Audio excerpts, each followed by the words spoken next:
You mentioned your name just now as if I should recognize it, but I can assure you, beyond the obvious facts, that you are a bachelor, a solicitor, and a Freemason, and an asthmatic. I know nothing about you whatever. Listeners everywhere, welcome to the Movie Show with Joel and Ryan, the weekly fix for your screen addiction and a trusted source for discussion of all things film and television. Please keep in mind that for the purposes of this podcast, Joel and Ryan are not acting as journalists, but rather fellow moving picture enthusiasts. All of their opinions should be taken as such. Also, please be warned that while Joel and Ryan may seem like petulant children, they are, in fact, adults who may occasionally use adult language. While they promise to bleep out all the worst words, it's a good bet you will still understand what they were saying. And now, with no further ado, here's Joel and Ryan.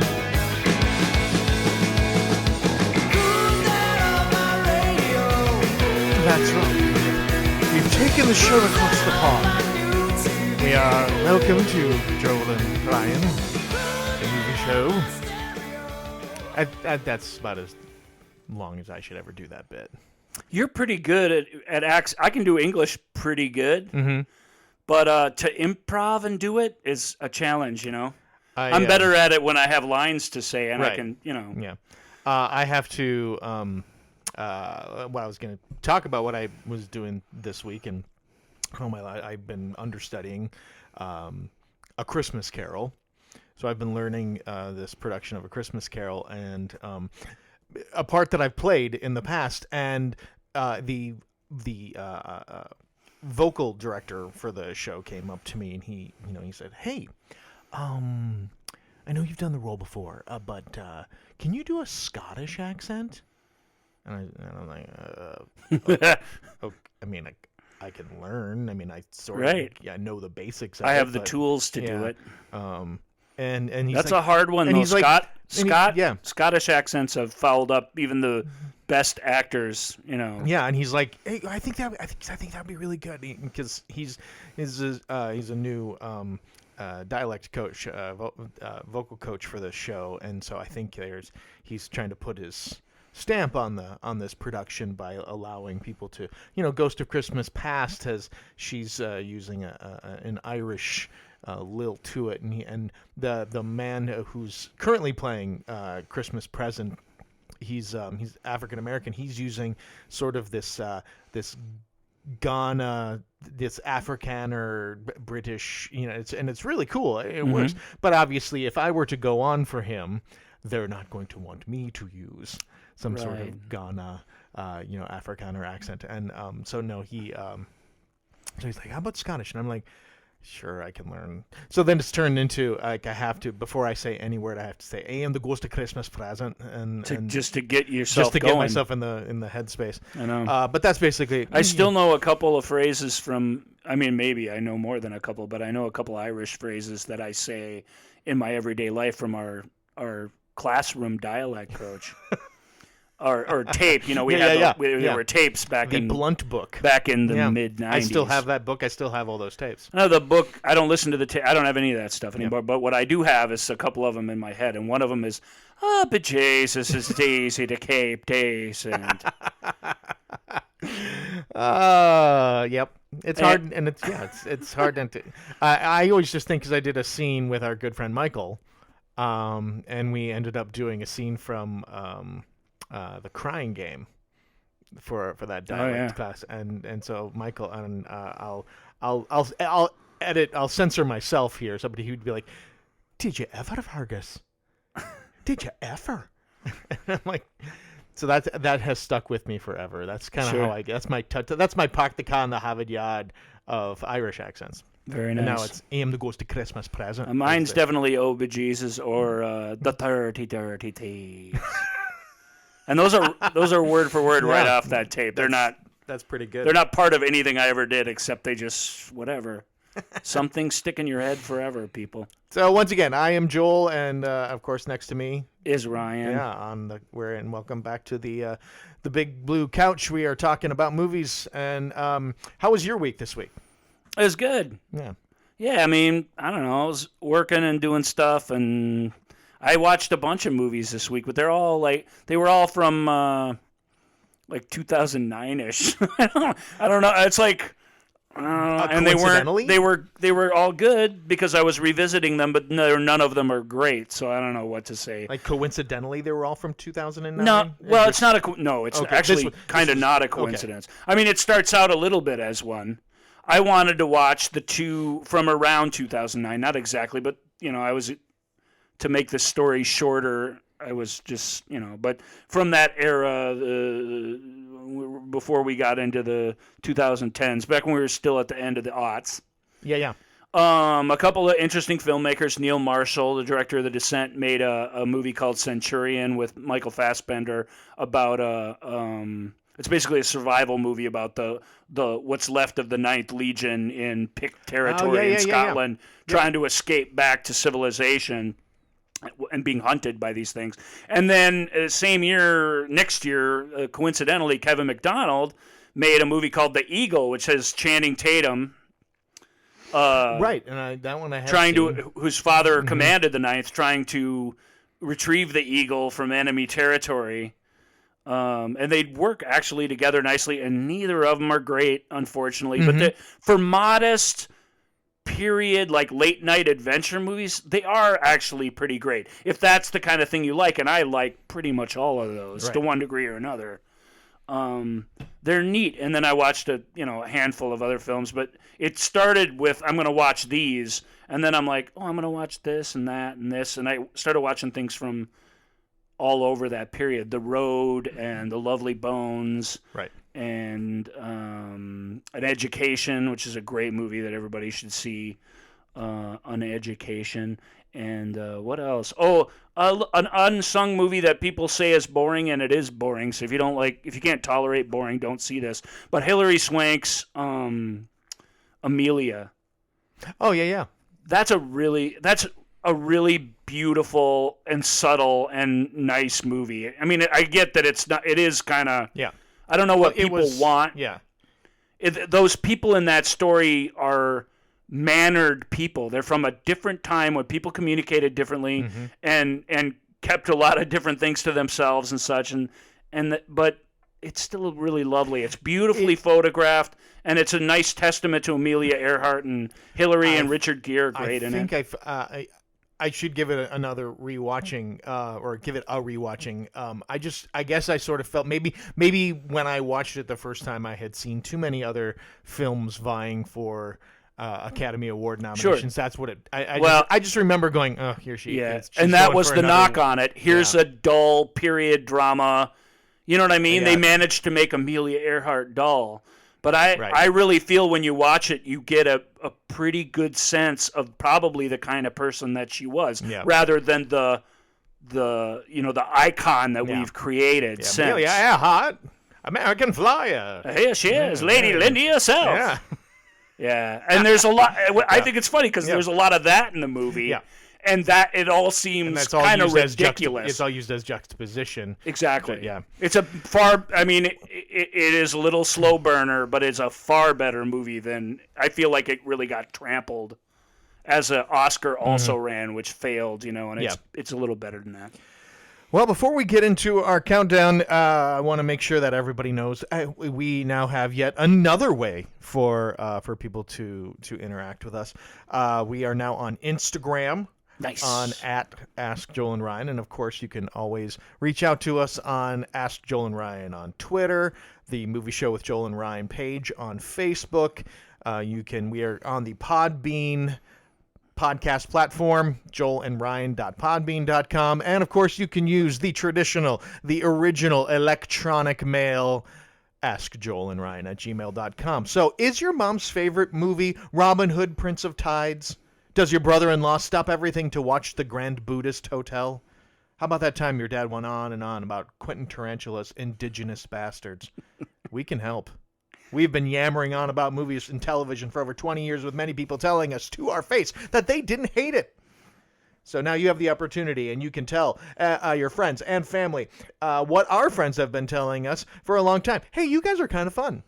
So tell them to subscribe, and soon you won't have to hear about the greatness of The Lord of the Rings, The Twin Towers. That's right. So this week, yes, as our little tease at the beginning talked about, we are going to be talking. We're going primarily across the pond for this week's The Countdown. 10 seconds. 9, 8, 7, 6, 5, 4, 3, 2, 1.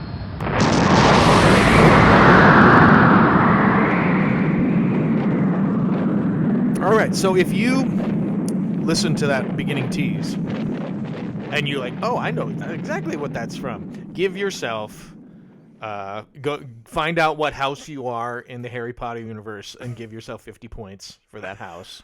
Yeah, I'm Ravenclaw, so suck it, Hufflepuff. Yeah, well, I'm Gryffindor. Of course. It was one of those things where I was like, oh, it's funny because all our heroes are Gryffindor that it's like kind of a letdown. It when really you get kind of is. I'm like, it's fine. I was fine. I was inordinately excited about being Ravenclaw. Oh yeah, yeah.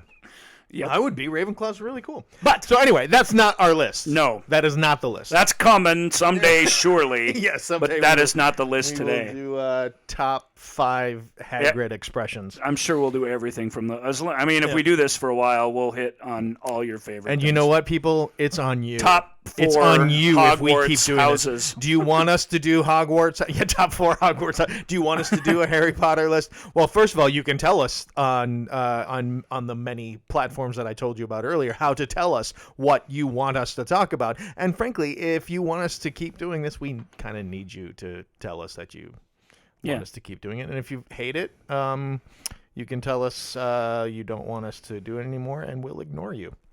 Yep. Because this is our life now. Yeah, it is. Anyway, our countdown this week is the top 5 Sherlock Holmes adaptations in our lifetimes. Right, so that's 1972 to present. So Ryan, you kind of came. You this. It felt like when you pitched this, because Ryan pitched this this topic. This kind of came fully formed in your. It felt fully formed when you texted me. Yeah. So what made you go? I want to do a Sherlock Holmes list. Well, I don't. Or was it random? No, like with most of the lists, when I'm looking for suggestions, I'm sort of paging through the movies. Sure. And we've done some cool lists, but we're trying to be a little more specific with them, I guess, so that we don't run out of stuff. Yeah. I don't know. We've turned the corner after episode 5, and now we're like, we better narrow these lists somewhat. Other, or we won't have, top Spielberg movies or whatever in our back pocket for when we need it. I'll get more people going, Labyrinth? Yeah. Right. It's like, okay. Yeah. No. Yeah. No, not Labyrinth. I'm sorry. Lady Hawk? Lady Hawk. Labyrinth didn't make the list. But hey, let's not get sidetracked. Anyhow. So when I thought of this list, the Sherlock Holmes list, it was just because I saw the Sherlock Holmes movies, and then I started thinking about it. There's enough. I mean, there's plenty of movies to do a top 5 Sherlock Holmes adaptations and even leave out the golden age of Hollywood classics like we're going to do. Mm-hmm. And you came up with some more. So it seemed like, I didn't know if you'd buy into it, but when you started naming things, I'm like, no, there's plenty here to talk about. Yeah. I'm a big fan of Sherlock Holmes, and I think it's not like a genre unto itself like the Western or whatever, but the character is so interesting, and the creative people of late have gotten so kind of bold with him. And you know what I mean? I've been willing to take the character and experiment with him in lots of great ways. That we're just living through a great time to be Sherlock Holmes fans. Yeah, I mean, and when I got the text about it, I'm like, geez, because Ryan's like, what do you think about that? And I'm like, well, I like it, and I like Sherlock Holmes a lot. I just feel like I don't know enough to contribute to a good quality list. And then we started talking about it via text more and more, and I'm like, oh wait, right. no, I know a good number of these. Yeah. There were a couple, and you'll hear when we get to our list, you'll hear that. Oh yeah, no, that I haven't seen that one yet. But there'll be a couple for sure on here that you haven't seen, but a couple that there were a couple that we that you have about seen that you might surprise you. Yeah, and that we talked about and almost made the list. Not quite made the list, but they'll get a mention here. So I think the one we have to give a shout out, and what the opening clip was from, is Jeremy Brett's The Adventures of Sherlock Holmes, the British TV series. Yeah. Jeremy Brett is considered and that started in 1984 and just ended, kind of in the late 90s, I think. Don't quote me on that or correct me on that. That's a guess. But it started in 1983-84 TV season in the UK, and he's considered pretty much the quintessential kind of perfect Sherlock Holmes, and he got to play him for a long time and really got to, because of that, got to sort of, explore all the different sides of him. He was very blessed to do that. And he was a really good it was a perfect marriage of actor with role. And he's not on our list because we haven't seen a lot of those. I've seen a couple. Yeah. But it's just a show that we're not British citizens, and it's a show from an era where you could get those shows, and now you can just go on YouTube and probably watch them all. But we didn't experience them in the time, and so that one sort of slipped through the cracks. And then you had sort of the template was created by Basil Rathbone. Yeah. With and that goes back to the golden age of the golden age of Hollywood. And in this case of British movies. Sure. And so that's kind of the template of how we view Sherlock Holmes sort of was created, and how writers and directors have tweaked kind of tried to look at it from different directions, put it on its head, bring it into different eras. Even have Holmesian characters that are Sherlock Holmes, and give them a different name to explore different things. There's been a lot of neat things done with them lately. Absolutely. So let's kick it off here. So number 5 is the 2009 release of Sherlock Holmes. This is Robert Downey Jr. as Sherlock Holmes, and Jude Law as Dr. Watson. That's right, and it was directed by the cat who made Lock, Stock, and Two Smoking Barrels. I'm not remembering his name. Snatch. Right now. Guy Ritchie. Guy Ritchie. Yeah. You said cat. If you would have just said he was directed by the guy who. Oh yeah, it would have been Guy Ritchie. The guy. The guy. Yeah, and I gotta say, I mean, I like a lot of his movies, but this is one of his better movies. It's a very smartly scripted film. It definitely brings Sherlock Holmes into, blockbuster, big scale entertainment. And it makes it a piece of spectacle, while it's not really losing the essence of who the guy is. Downey Jr.'s character is, like you would expect. He's twitchy and weird, and chews the scenery every chance he gets, and most of the time a really good way. Yeah, I think so. He's pretty entertaining in that film, and the movies are really. I mean, even the Book of Shadows. Is that what that's yes, I believe that's what it's called. And I mean, I like that really one fun. Considerably less. Well, as do I. But it's not a piece of junk or anything. No. It's pretty good. It's okay. But yeah, and his relationship, the chemistry between him and Jude Law is really good. Just what you'd want. Yeah, he's not an overly contentious Sherlock Holmes, where where people just really, really dislike him because he's so smart and observant. Downey's Holmes is more irascible. Right. It makes him a little bit more. And Downey, to his palatable. credit, he brings his history of substance abuse.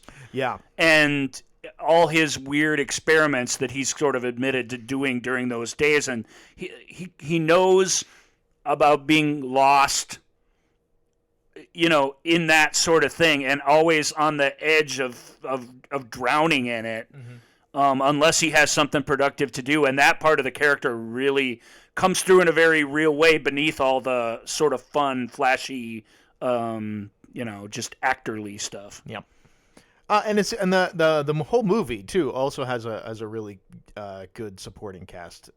With Rachel McAdams is great in it. Mark Strong and Eddie Marsan. Yeah. But yeah, just it's a really fun movie. It's really it's shot in a wonderfully moody and unique way. Yeah, they definitely get the atmosphere right. There's a boat ride out on the Thames, and there's all the little set pieces that you would want.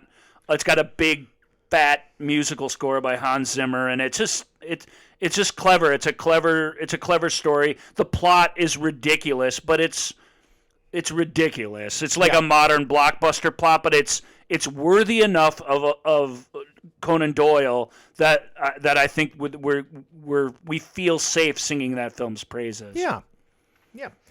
So Sherlock Holmes, 2009. That is our number 5. Number 4, we go to the world of television. Mm-hmm.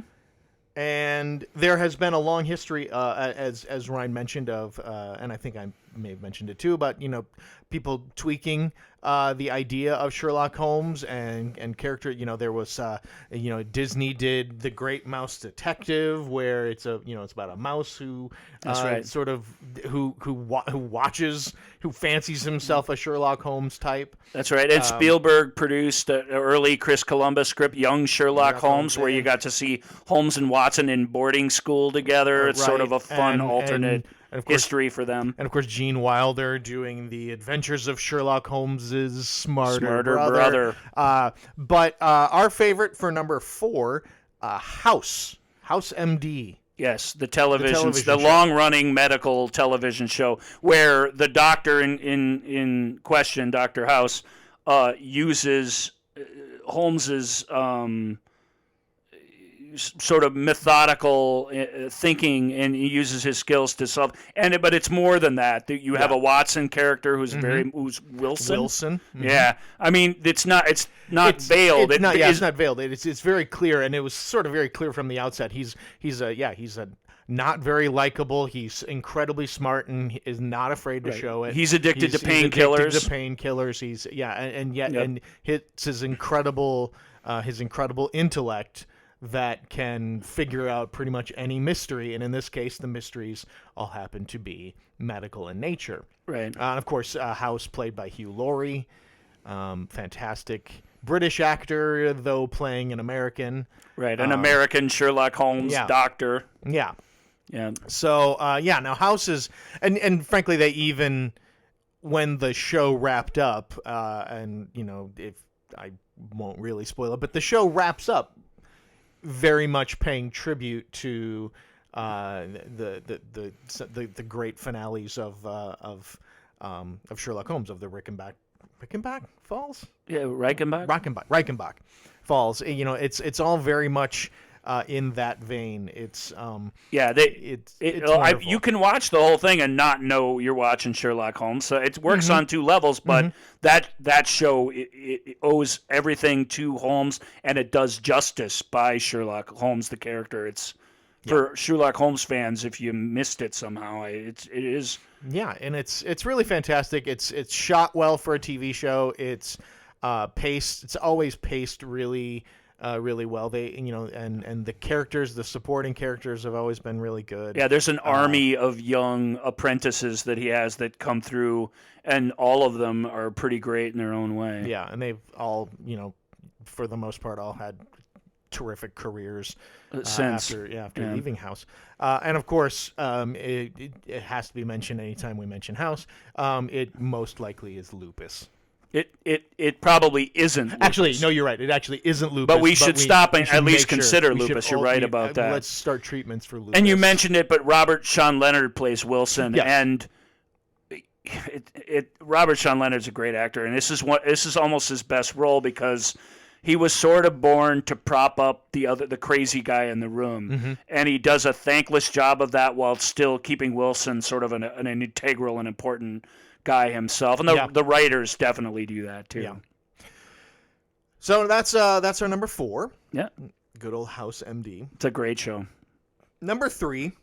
Yeah, Murder by Decree. Murder by Decree, 1979. Is made by the guy who made Christmas Story, and he's got an interesting filmography. He made the horror fans are going to kill me because I can't remember the name of his Christmas slasher movie from the 70s. Huh? Does Petrie? No, Bob. I can't remember his name. He made If only there was a repository of information that we could access pretty much at any time.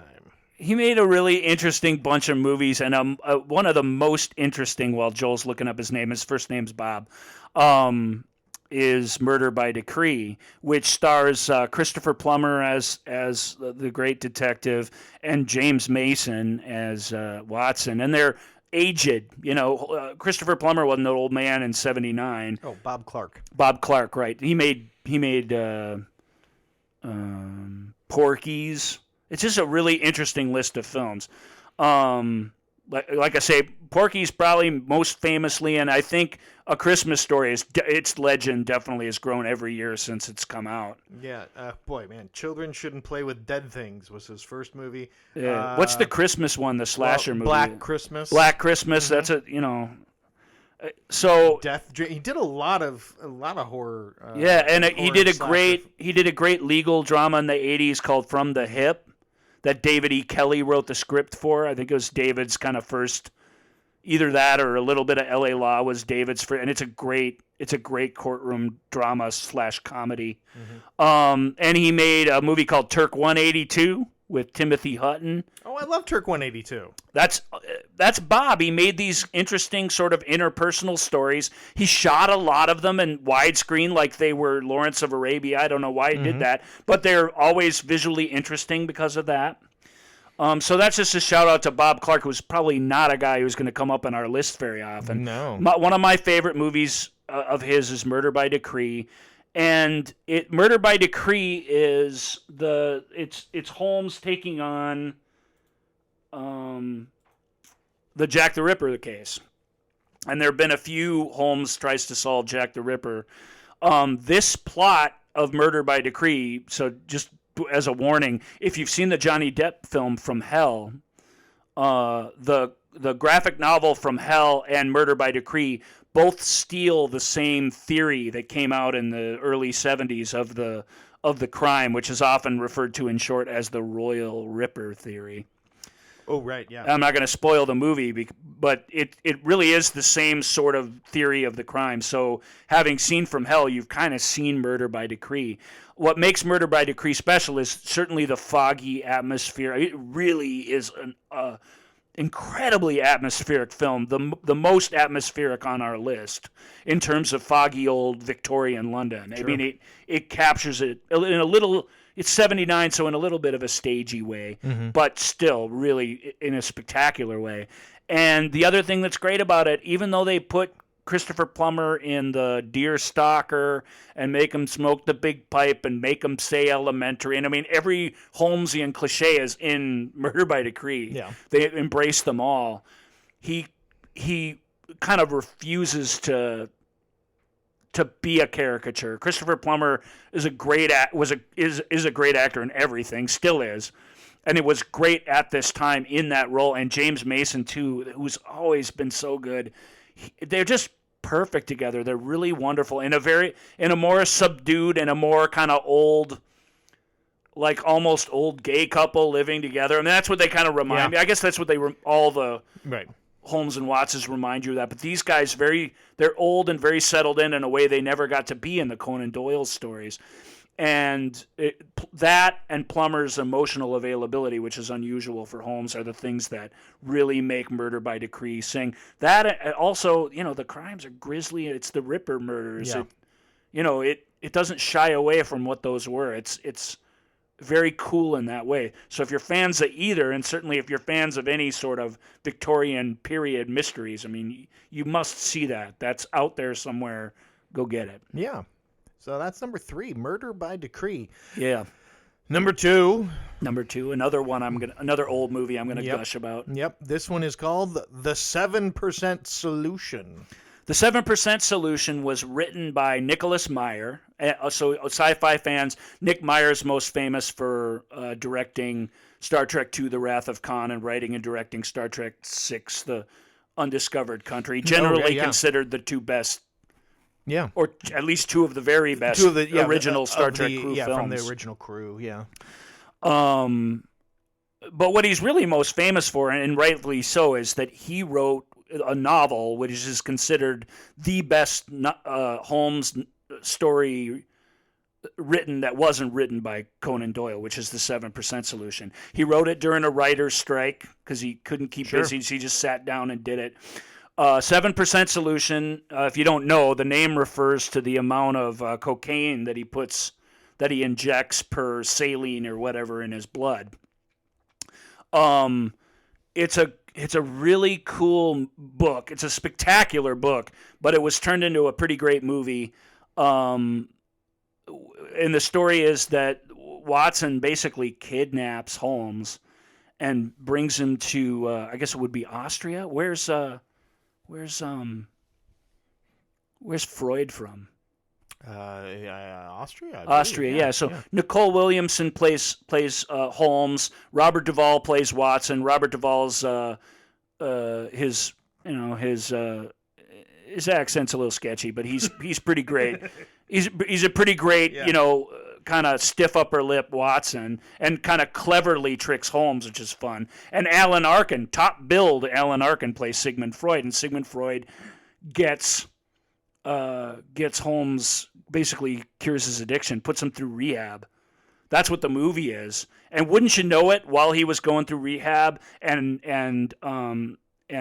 sort of exploring and attacking and battling with his demons from his past, a murder takes place. Get out. Yes, in Austria, and so they've got to solve that at the same time. It's an older 70s movie. It feels almost like a late 50s movie because it's just very chamber drama-y. Yeah. But Nicole Williamson's one of the great overactors of all time. I mean that affectionately. Yeah.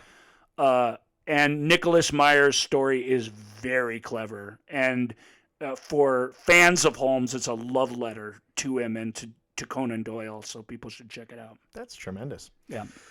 So that's number 2. So before we get to number 1, I do want to make sure we give a shout out to since, as we've mentioned many times before on this podcast, that we Ryan and I are in Minnesota. We are Minnesotans by birth. We live here. Born and raised, and one of the treasures of Minnesota is the playwright and writer Jeffrey Hatcher. Yes. And Jeffrey Hatcher wrote the screenplay for Mr. Holmes. He's not really from here, but he came here, and we didn't let him leave. Yeah, and we didn't let him. He is one of us now. That's right. We've fully claimed him as our own. And he is a wonderful, wonderful playwright, has done some Sherlock Holmes adaptations for the stage that have been performed all over the world. I'm pretty confident I can say world, certainly in the United States. But he did the screenplay for Mr. Holmes, starring Ian McKellen. Which is a great Holmes adaptation. Terrific. But that did not make our list, but I want to make sure that we give a little love to our dear friend Jeffrey Hatcher. Yeah, it's really good. Holmes at the end of his life, suffering from senility. And it's just very touching. Ian McKellen is great in it. Jeffrey's writing is, as always, very spectacular. And it has one of the little conventions in it that the filmmaker came up with. The Nicholas Rowe, who was great as young Sherlock Holmes in Young Sherlock Holmes, plays Sherlock Holmes in the movie that Mr. Holmes goes to see about himself, which is a really nice touch. Mm-hmm. Like, it's if you're a Holmes fan, you shouldn't miss out on that because it's got lots of very clever references, and yet it's on its own, it's just a very touching story as well. It's really wonderful. Yeah. But so I will get us to our number 1 choice for our top 5 Sherlock Holmes adaptations, and that, of course, is I guess Sherlock. The BBC's. The BBC, yeah. Yeah, the BBC's mini movie serial Sherlock. What else could it be? Yeah. That's so beloved and so wonderfully great. Like, it's hard to come up with superlatives. I should have brought the thesaurus up on the computer. It gave us Benedict Cumberbatch as part of not just our lexicon, but it put him into our hearts. Yes. And of course Martin Freeman. Yep. So wonderful as Watson. Really good. Man, he's Again, so good. this is no exception, but it almost goes without question that the Watson is key. It's key to all of these. He really is I mean, for better or worse, he really is the main character. We're really seeing things through his eyes and how he relates to Holmes and then how he relates back to us. It's a big task. I really do believe that the Watsons are sort of the stars of all of these shows. Yeah. They let Holmes do his thing. A great Watson, props up a great Holmes. And right, and that and show's no that template, different. of course, was set up by Sir Arthur Conan Doyle. And that these stories are written by Right, John in first Watson, person by Watson. Yeah, by Watson. Yep. And so you have to have a Watson that is going to. Be the eyes and be the soul of the audience, Right. And the great ones like Freeman managed to be much more of that. Yeah, and of course this Sherlock brings it into contemporary times, brings the Sherlock Holmes story, and it takes all of some of the classic Conan Doyle Sherlock Holmes mysteries and puts them, it contemporizes them in a very believable way. It's nothing, to me at least, nothing seems contrived. It's all very fun. Mark Gatiss, who writes a lot of, And plays Mycroft. played We haven't Mycroft. mentioned Benny Mycroft. So he plays Holmes's brother in the show and was one of the two guys who basically scripted every episode.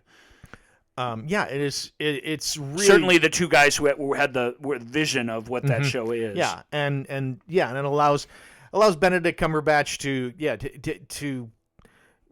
it allows you to see this computer of a brain, Right. that and they're able to shoot it in such a way where and some of the effects that they use and how Holmes processes information and how he gathers everything. It's really, it's fun, it's smart, it's frustrating because he is a jerk to everyone, and it really makes it difficult to. It's harrowing. There's a real sense of danger in the show from the get-go. And I think it's, you want to talk about. We haven't really talked anything about the villains in a lot of these things, but most of them, it's because most of the villains in most of these stories are hidden from us until the end, right? With one obvious exception, which you were about to mention, so I'll just let you do that. Oh, I was actually hoping you would mention it because, of course, I'm brain farting and not. Don't know what his name is? Professor Moriarty. Yeah, Moriarty. So his nemesis, which the Downey Jr. films leap to much too quickly. Right. And Moriarty's actually a downfall more often than he is a benefit to Holmes stories because he's he's Holmes' equal in every way, and there's a desire to bring that bring a bad guy face into these stories, and they often fall down in that way. Sherlock does not. Moriarty, he's appropriately sneaky and in the background for about as long as they can keep him there. Yeah. And when he does come to the forefront, he's just sort of dynamite yang to Sherlock's yin, and the actor, I'm not remembering his name either. He's great though. Yeah, you'd think that we would have this information ready. If we were. Pay us for this. And we are what we are. He's a really good. You recognize him. He's a really good British actor. He's pretty awesome. Sherlock. It ends like nowhere near as good as it starts, but it starts perfect.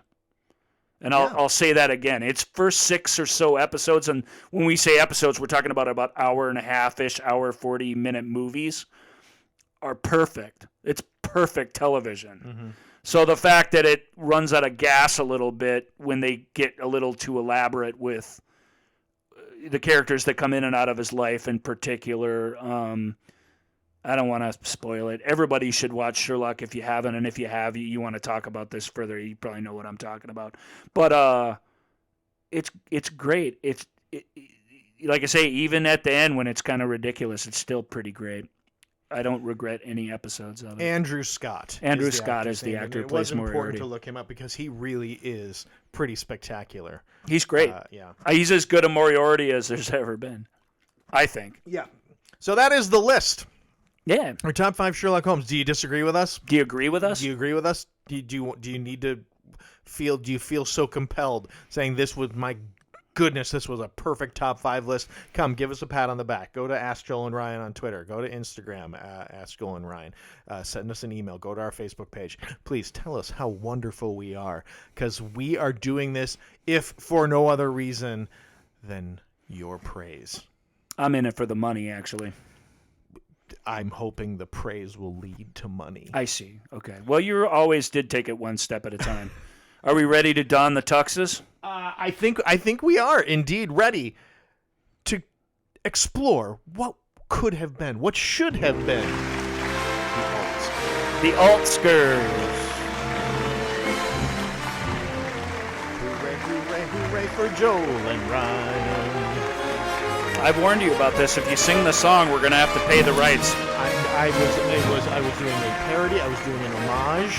Okay. And that is protected, I believe, by our First Amendment rights. All right. If that's what your lawyer says. That is what I'm going with, and no one can stop me. Nice. Welcome to the Altscars, folks. The second annual. The second. We're still using Roman numerals. We'll have to switch out of those in the 20s someplace. Yes, we are.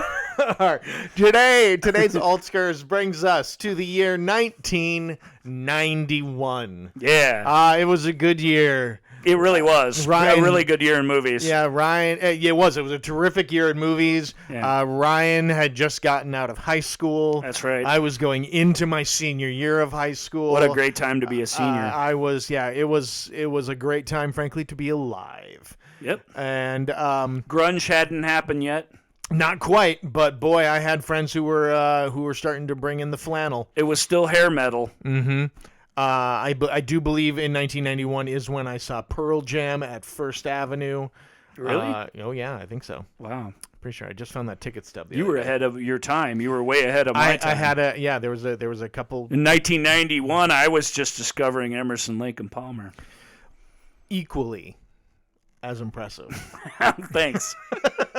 I appreciate So that. anyway, so in 1991, the Best Actor Oscar went, of course, to Anthony Hopkins in the big Silence of the Lambs sweep of 1991. Yep. And, of course, iconic role, a tremendous performance. Oh, yeah. Hannibal Lecter, man, just this character that leaps off the screen. But you know what? He's literally on the screen for less than, he's on screen for 20 minutes. That's right. In that entire movie. And they he is not. award. He's not a leading character, No. and he's not a leading actor. So Sir Anthony, this is just from. No one's gonna come to your house and take your Oscar away. No. But from as far as the movie show with Joel and Ryan is concerned, sir, you are disqualified from Best Actor of 1991. You're out of here. Sorry, man, but it just doesn't really fit any of the criteria. It's a fantastic performance, and Silence of the Lambs was a movie that wasn't supposed to win a bunch of Oscars. It was from Oscars. It was from a studio that was going out of business, Orion Pictures. It was put out in April or something, March. Not when you put the big Oscar movies out.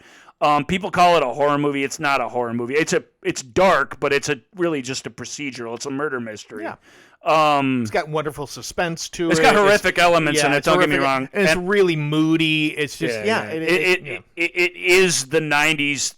We have so many great movies that came in its wake to thank for it.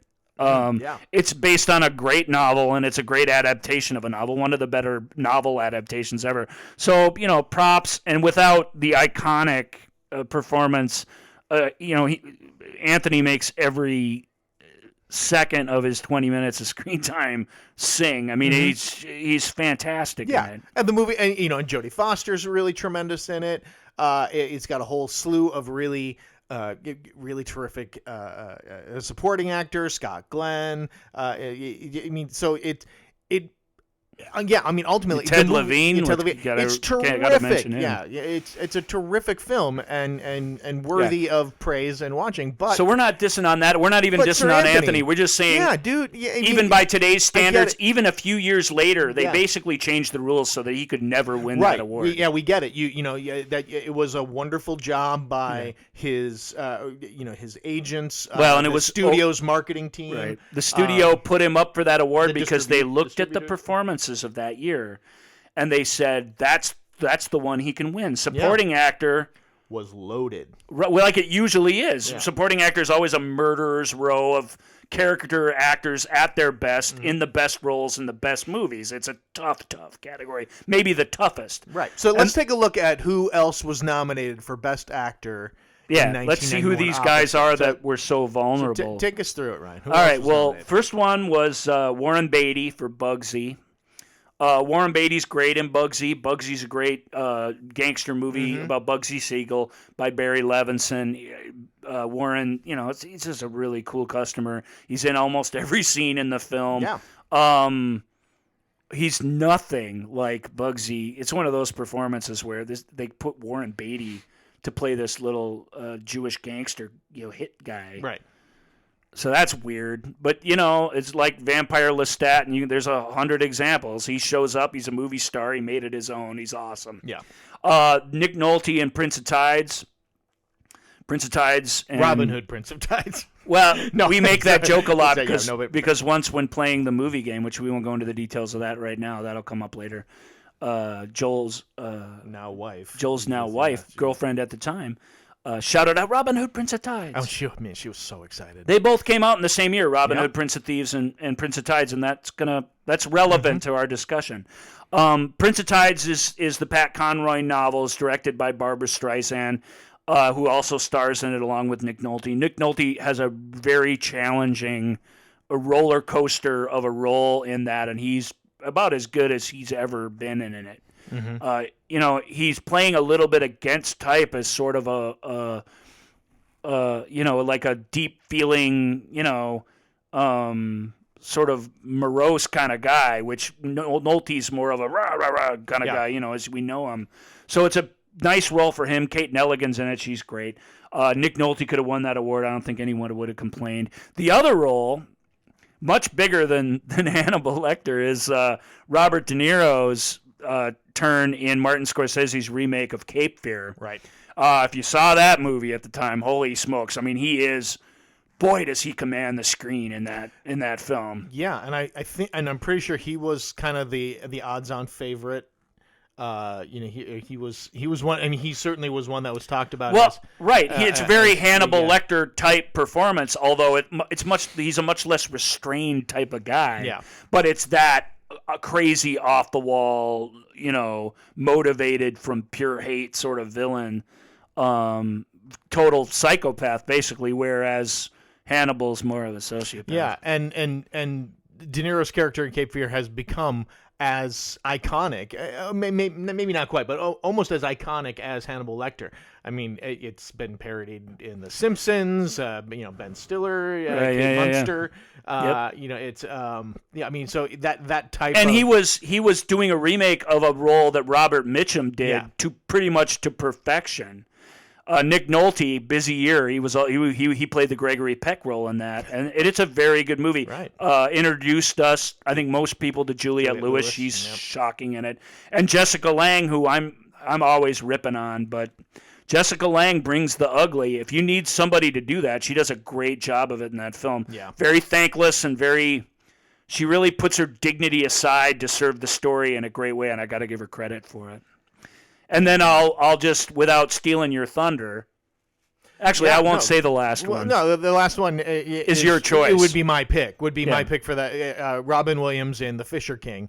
What a great movie The Fisher King. The Fisher King's so good. And to me, and when we were talking about this, Jeff Bridges also, it could have been a contender for lead actor in this as well. Well, he is the lead actor in it, actually. I mean, they both have about the same amount of screen time, so it's the Rain Man effect where you have to have this. It's a buddy movie. Yeah, it's a buddy movie, and you have this. It's Holmes and Watson, really. Yeah, you have this sort of straight straighter character, Yeah. though Jeff Bridges is haunted and tormented.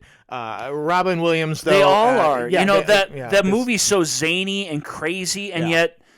yet all the neurosis and all the craziness and all the delusions of grandeur, they all come from a place of deep-seated pain and grief. Yep.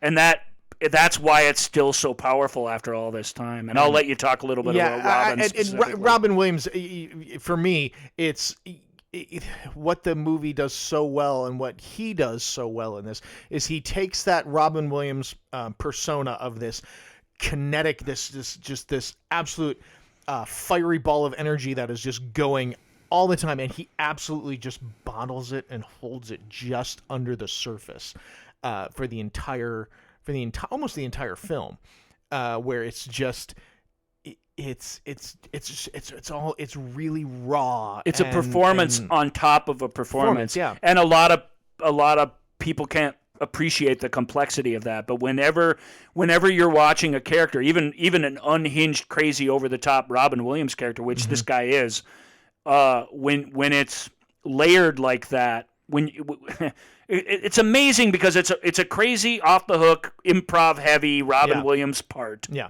Like any of his parts, or like any of his kind of most famous, crazier roles. But you're right. Watching him hold back is what's interesting about the character. And that's always, guys, check out the movies you really love and watch them.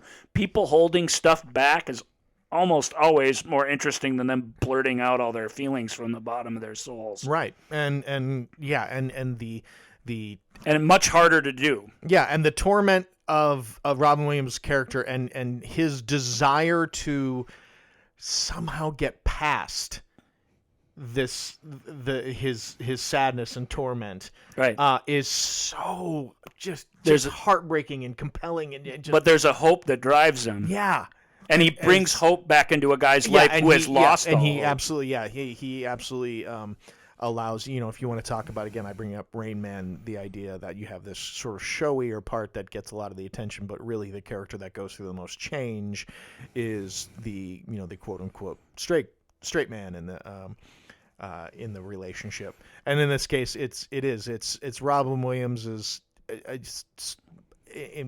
intensely off the wall character that allows Jeff Bridges to allows him to sort of come back to reality, come back to earth a little bit for him. And the true love of a great woman. The actor in Fisher King who won the Oscar in 1991 was Mercedes Ruehl. Yep.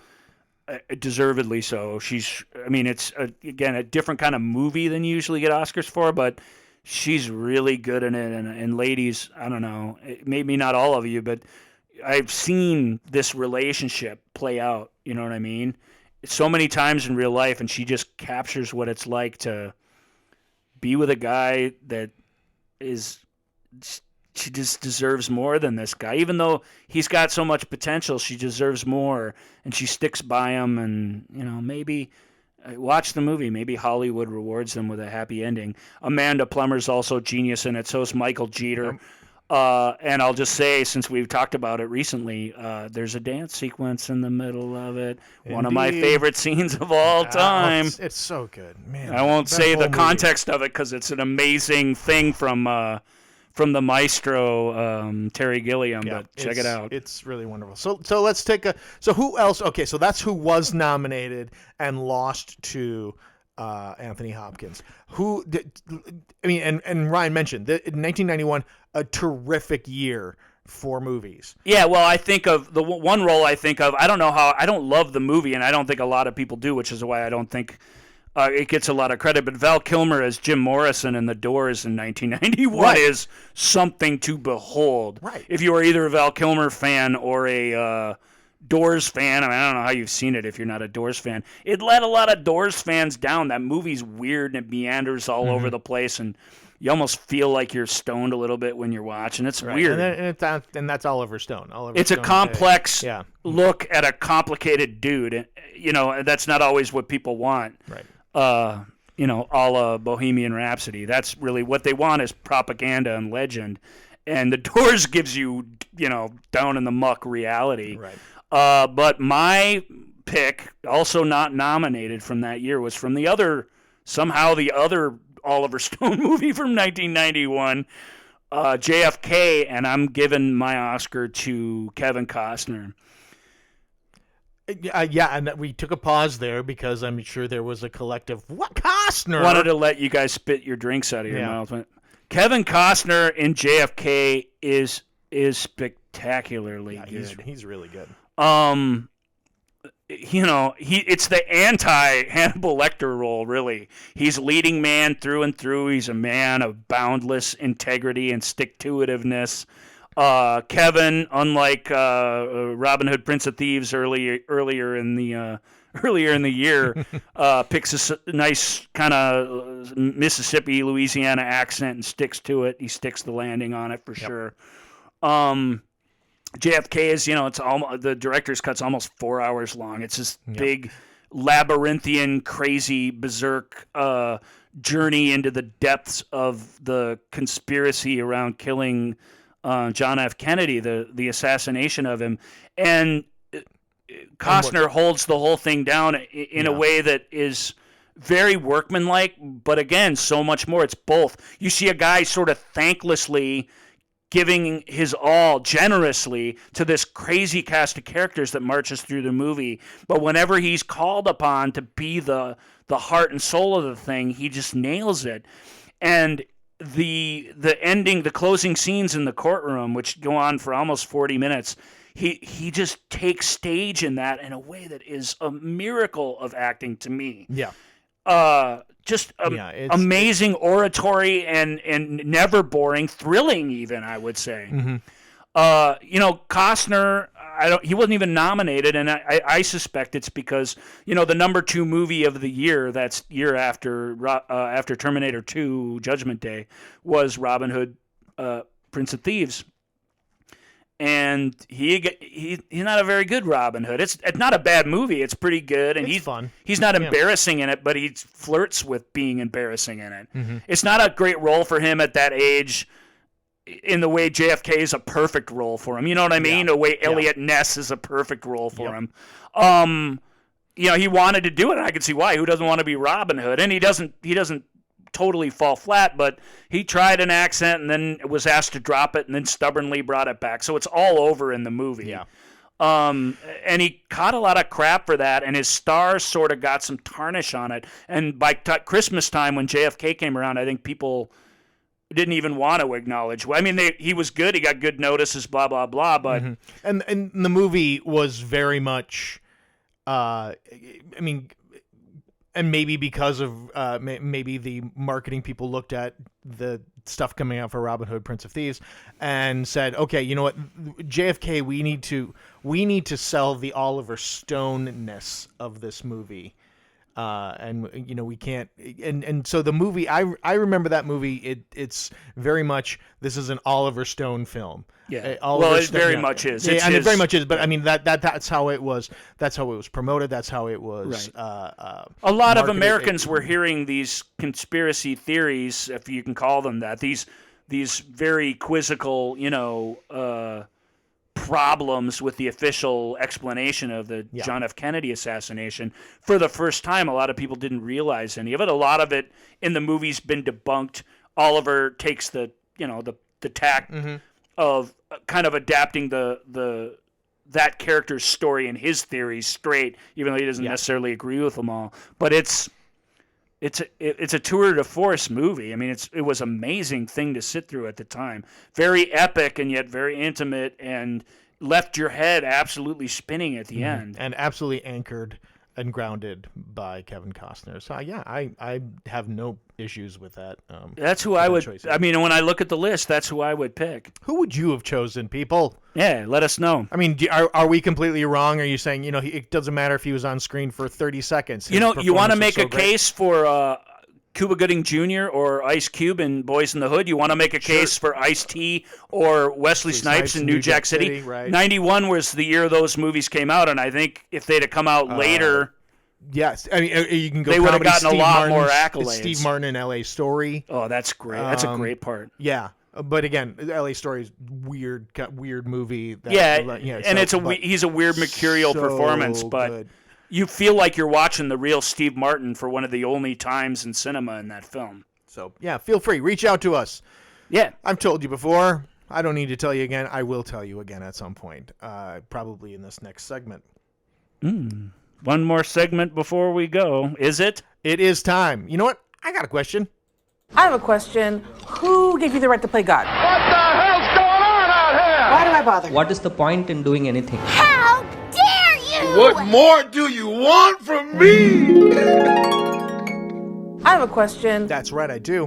What is it? Well, actually, real quick, we rolled through our intro so quickly. I wanted to do a shout out to Katie Rodriguez. In the last episode, I made one of the topics that came up was The King's Speech is a sports movie. That made me laugh. It continues to make me laugh. I think it is one of the most brilliant takes. It's a funny take. Yep. So at MyFairKTTT, Katie Rodriguez, and she tells me that she heard it from her friend Jonathan Fisher. Unfortunately, Jonathan Fisher is not on Twitter, but I just wanted to make sure that they got full credit for something that continues to this day to really just tickle me. Pretty spot on. Pretty spot on theory there. Yeah, I've been feasting on that. Yeah. So anyway, I do indeed have a question for Ryan. I have a question. Thank you. Something that I was thinking about, I came across an article that addressed this, and I wanted to get Ryan's take on it. So why do you think writers, and this happens most often in reboots of older films, why do you feel writers go out of their way to explain why crazy, eccentric, weird characters are crazy and eccentric and weird? Why is there why this need to fill in and give them a backstory? There's I can think of two reasons right away. And the first one is because audiences think that's what they want. They're wrong almost all of the time, but they think they want that. So, and if they think they want it, then you can sell it. And if you can sell it, then a Hollywood studio owned by a big corporation might pay you to write it, and then you can get your movie done, and then everybody's off polishing their stars on the Walk of Fame, right? Yeah.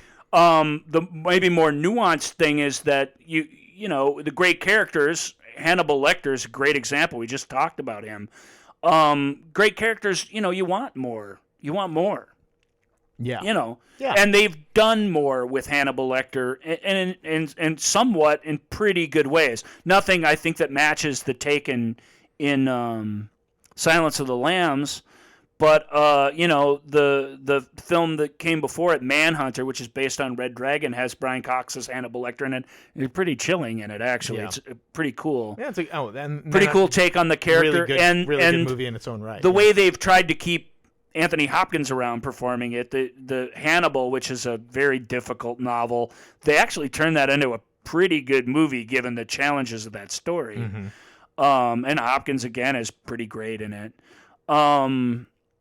But he becomes a bit of that villain that you root for a little bit. I mean, when he's walking down that, whatever they are, Costa Rica or whatever, as the credits are rolling in Silence of the Lambs, you're rooting for him. You're rooting for his next murder. It's a weird turn that the film, kind of turns on. You shouldn't be rooting for that, folks, in case you didn't know. And then by Hannibal, he's the star of the show, and that does put us as an audience in a weird place. Mm-hmm. But the example that's more apropos to what you're talking about is Hannibal Rising, okay? Thomas Harris wrote Hannibal Rising, which truly is Hannibal's backstory, if you will. He didn't even want to write it. He didn't want to write it, but if he didn't write it, they were going to have someone else write it, and then he wouldn't get any of the money. He's only written a handful of novels. Thomas takes it pretty slow, and Hannibal's his meal ticket, so I don't begrudge him writing it if it was going to exist. Right. And then this is a spoiler alert for a big time, because the only way to talk about Hannibal Rising is to really talk about it.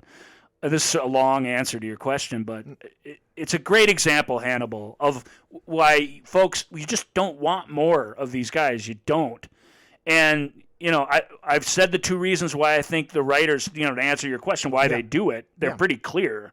It's clear why Thomas wrote it. It's clear why once he wrote another Hannibal Lecter story, they made another movie out of it. A lot of people say, Hannibal Rising's a terrible movie. Hannibal Rising is a really, really well-made movie of a really, really bad story. It's just a bad story. It gives clearly defined and stupid explanations and obvious explanations for why he does everything he does. Yeah. In the novel Red Dragon, he looks Will Graham in the face and he says, "No, well, you're still trying to figure me out. You're not going to find anything." Right. And that isn't that scarier? To me, it is. Yeah. You're not going to find anything. I'm just. This is what I am. It's not because Nazis moved into our country home when we were hiding out during World War II and ate my sister, and then I hunted them down one by one and ate them, and now I just eat people because I'm addicted to it. Yep. Is that what you wanted, become my folks? Thing. You didn't want that. No, you didn't want to know that. No. It totally takes the sting out of who Hannibal is. Like you said, it takes few episodes back. It takes the sting out of who the Joker is. Right. Yeah. Heath Ledger's character in the Joker, he gives all these bull explanations for why he got his scars, right, each more unsatisfying than the last, and that's Christopher Nolan's way of telling you, the audience, you don't want to know where he comes from. Right, and so what has it led to? It's led to article and blog post after blog post of people just wildly speculating, which that's fun. That's fun. That is where the fun is, folks. Do we really need to know that as a kid the Grinch looked like Macaulay Culkin? Or that the space jockey, what his mission was in Alien? Right. Or, do we need to know why Boba Fett, Right. Why he became a bounty hunter or whatever? Because do you really want to know that stuff? You want to sit through a whole movie about it? Ask yourself that. I don't think you do. Do you want to know where the people in Highlander came from? The fans wanted to know. They wanted more of an explanation. Yeah. And as soon as the explanation was out there, it didn't help that it was a terrible explanation, but even a good explanation ruins it. It takes the mystery away. Know enough about storytelling to know what you really don't want. I think everybody could do themselves a favor doing that. And let me tell you this, people. You do not want to know the backstory of Ryan and Joel. No, you don't. You don't. And you know what? Embrace that. Or Joel and Ryan. Or Joel and Ryan. So, but do you have a question for us? Do you want to know? Please chime in if you have a thought on the backstories of these weird, crazy, eccentric characters. Also, please feel free. Please reach out to us if you have wonderful little niggling questions or ideas of movies you want us to talk about. Once again, you can reach out to us on Twitter at Ask Joel and Ryan, on Instagram at Ask Joel and Ryan. We're pretty much at Ask Joel and Ryan on all the things. You can go to our Facebook page, The Movie Show with Joel and Ryan, or you can reach out to us, askjoelandryan@gmail.com. So we're heading into Thanksgiving week here, Ryan. Yeah, we did our Thanksgiving talk a couple episodes ago because that's the one they're going to be this one they're going to be listening to between the holidays, betwixt them. Betwixt the holidays, Thanksgiving in the and midst Christmas of their shopping. Yep.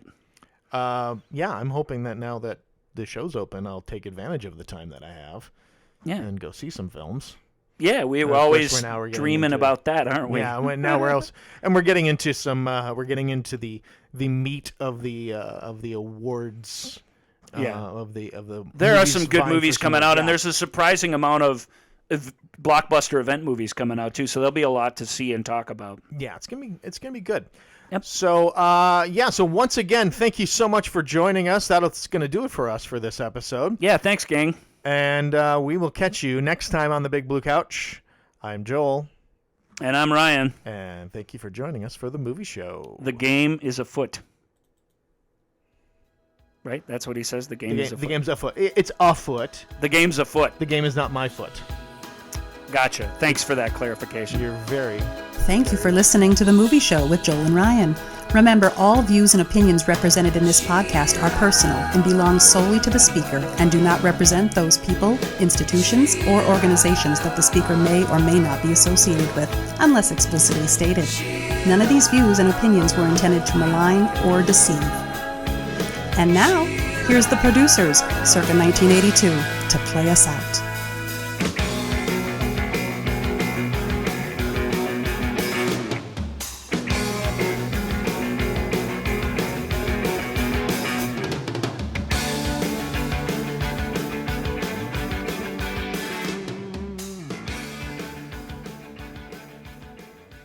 Would you please join me in the call of fire? 1, 2, 3. Fire! Fire! We can do better than that.